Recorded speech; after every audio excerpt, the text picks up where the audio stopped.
Assalamualaikum warahmatullahi wabarakatuh.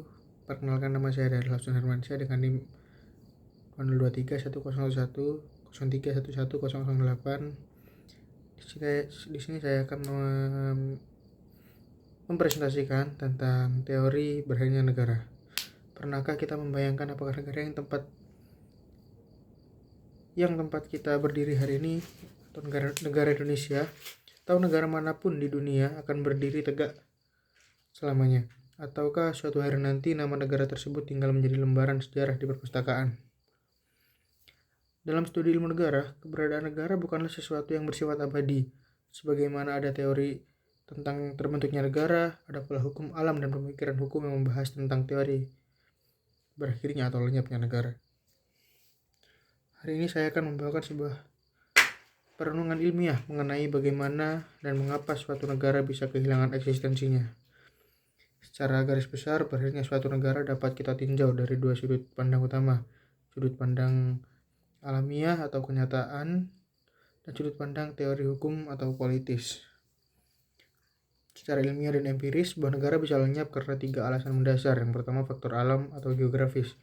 Negara dapat musnah apabila wilayah atau daratan tempat negara itu berdiri tenggelam atau hancur karena bencana alam dahsyat. Yang kedua, faktor demografis atau kependudukan. Negara akan berakhir apabila seluruh rakyatnya musnah, baik karena wabah penyakit, genosida, maupun bencana besar. Yang ketiga, faktor sosial dan politik. Suatu negara bisa runtuh karena penaklukan oleh negara lain, atau pecah akibat perang saudara dari dalam diri bangsa itu sendiri. Contoh nyatanya adalah runtuhnya Uni Soviet pada tahun 1991.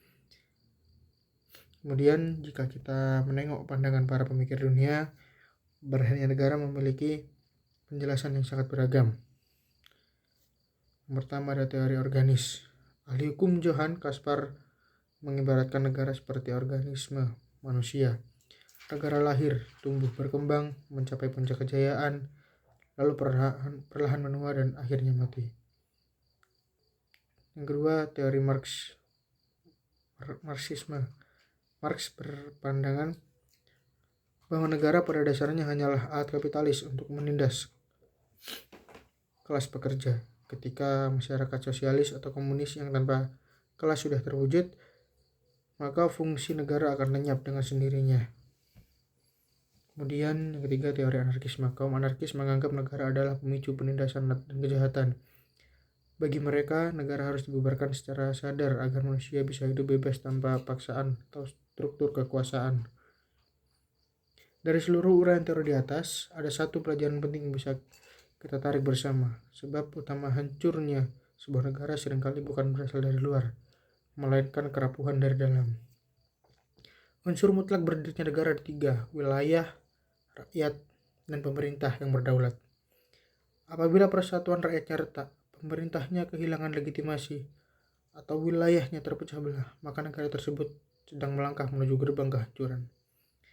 Teori berakhirnya negara bukan hadir untuk menakut-nakuti kita, melainkan sebagai pengingat atau warning bahwa kedaulatan, persatuan, dan keadilan hukum di suatu negara harus terus dijaga dan dirawat secara bersama.